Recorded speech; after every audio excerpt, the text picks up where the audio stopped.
Salon de la radio et de l'audio digital. Génération Jeune Talent. Raphaël Orenbuch. Je vous demande de l'applaudir et de l'accueillir. Raphaël qui vient de Bordeaux, et plus précisément de TV7 Bordeaux. À toi. Je me présente ou je commence directement? Tu peux dire si tu as un petit peu travaillé sur BFM, c'est ça? Exact. Oui, l'été dernier, enfin pas cet été mais celui d'avant, j'étais donc Joker avec Tanguy d'ailleurs à un moment sur BFM, et sinon depuis 3 ans et demi donc je suis sur TV7 qui est donc la chaîne locale de Bordeaux. Il est 8h58 quand j'arrive ce mercredi 13 février 2019 à mon bureau, la rédaction de TV7, sur les quais de la rive droite de Bordeaux. Comme tous les jours, j'attrape le journal Sud-Ouest, bien sûr.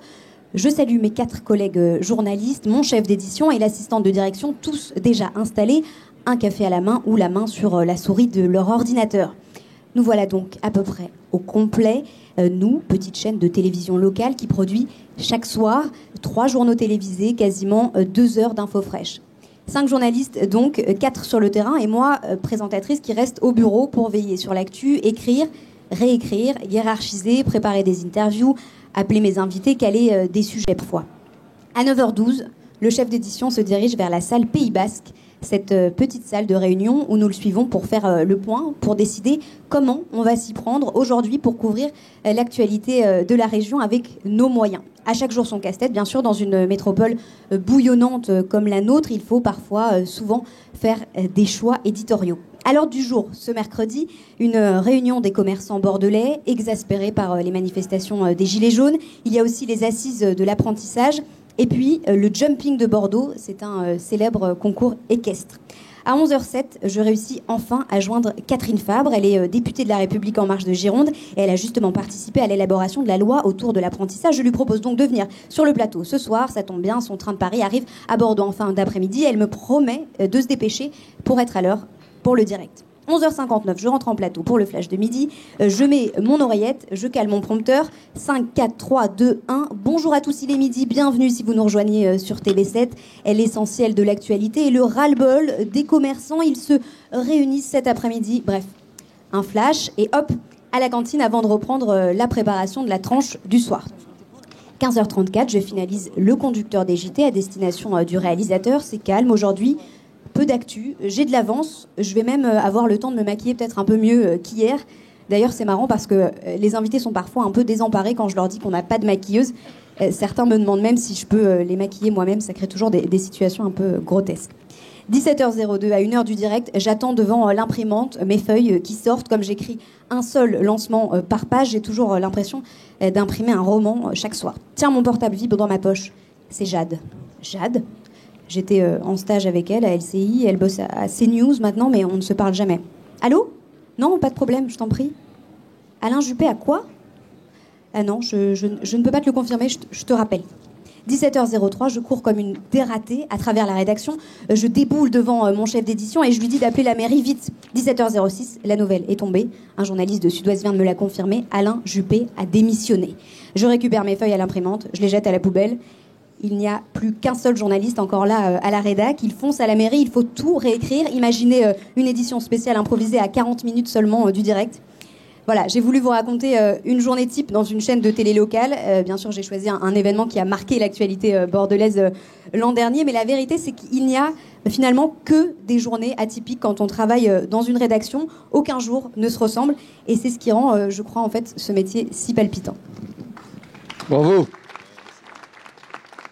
La vie d'une rédaction de l'intérieur. Merci Raphaël. Question du jury. Où est le micro? Il est par là. Qui le veut? Sylvain. Bonsoir Raphaël. Bonsoir. Merci de nous avoir fait vivre ce quotidien que tout le monde ne connaît pas. Et en fait, alors déjà techniquement, pas un bafouillage pendant ce long monologue. Félicitations, on sent déjà une belle maîtrise. Vous aviez pas votre outil là, j'allais dire l'outil de travail, celui qui vous sert en fait de passerelle habituellement entre vous et le public, qui est la caméra. D'où la difficulté exacerbée de cet exercice ce soir, puisque vous n'êtes pas sur le domaine spécialement de l'humour, mais plutôt sur effectivement du journaliste pur. En fait, on est ici dans le cadre de la salon de la radio. Est-ce que vous avez, vous, une expérience radio? Est-ce que c'est aussi un média qui vous tente? Et en fait, quel est le rapport qu'il y a entre celui-là et le vôtre, enfin, celui que vous pratiquez habituellement, selon vous? Je pense que je me suis retrouvée à faire de la télévision un peu par hasard, parce que ça m'a plu à l'école, que j'ai découvert l'image et que ça m'a beaucoup plu, et que c'est un peu le hasard des rencontres qui fait que je me suis retrouvée à Bordeaux à présenter les JT. Mais après, j'ai toujours eu du mal. En fait, quand je faisais mes études, je me suis toujours dit que j'aurais du mal à choisir entre les trois médias, c'est-à-dire enfin l'écrit, la télé et la radio, et ça m'a toujours tenté de faire les trois. Enfin, je me dis que si je peux faire les trois dans ma carrière, ça serait génial. Et la radio, ouais, bien sûr, ça me tenterait, mais j'ai jamais eu d'expérience pour l'instant. J'ai jamais eu l'occasion, en tout cas. En fait, ce qui vous fait vibrer, c'est l'actu. Parce qu'on sent bien, vous n'avez pas choisi n'importe quelle journée, c'est celle du scoop. Ouais, et pour la ville de Bordeaux, de l'actualité, la politique. Et c'est ça qui vous fait bouger, en fait. Carrément. Merci beaucoup, bravo. Merci. Merci Sylvain. Vous avez fait quelle école? Vous avez fait une école audiovisuelle? Alors, j'ai fait Sciences Po à Aix-en-Provence, et après, en fait, avec Sciences Po, on avait un partenariat avec l'école de journalisme de Toulouse, qui fait que j'ai fait mon master 2, où on a eu le côté technique de l'école de journalisme de Toulouse. Ouais. Très bien. Excellente école, oui. Je le confirme. Voilà. Merci. Est-ce qu'il y a une autre question? Je vois que Guy Détroussel voudrait poser une question.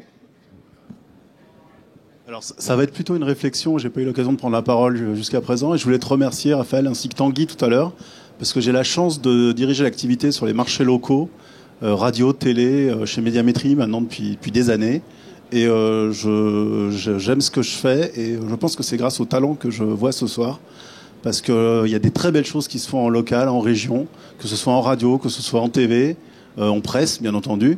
Et vous en êtes l'illustration tous les deux. Voilà, c'est un plaisir pour moi. On a sorti des résultats sur les télés régionales aujourd'hui, sur les radios hier. Ça n'arrête jamais. Et ben, j'en suis ravi parce que vous faites du très bon boulot. Merci, c'est gentil. Très bien. Est-ce qu'il y a une dernière question, suggestion, remarque? Jean-Luc, peut-être? Oui, juste bonsoir à vous. Bonsoir. Parcours donc avec des remplacements, des jokers. On a tous fait un petit peu ça. Moi, je vous vois plus loin encore. Moi, je vous vois c'est-à-dire que vous avez un vrai charisme. Je vous ai vu, bien sûr, lorsque nous étions il y a 2 semaines tous réunis. Et je trouve que d'un seul coup, on n'a qu'une seule envie, c'est que vous transperciez l'écran et que vous passiez outre tout ce que vous savez faire et tout ce que vous avez appris à faire. D'un seul coup, on apprend tous sur le tas. J'en suis persuadé, j'en suis sûr. De toute manière, voilà, moi j'ai fait aucune école de radio, de rien du tout. J'ai vraiment, commencé à l'âge de 14 ans en tête de gondole dans un supermarché, comme le disait tout à l'heure Rémi, Mammouth à Toulouse.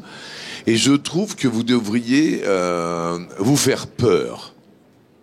Mais vraiment, c'est-à-dire que tout ce que on voit votre journée, on se l'imagine, c'est super, c'est bien, c'est beau et tout et tout. Et là, d'un seul coup, on se disait, tiens, si elle avait ouvert la porte du studio et que finalement, elle n'y était pas allée. Et je me suis dit, quelque part, ok, votre quotidien, on a tous un quotidien, et quelle serait la frénésie de prendre la porte d'à côté du studio qui ouvrirait sur une chic planète, mais une chic planète inconnue. Je crois que il faut que vous laissiez votre imaginaire parler et d'aller vous faire peur.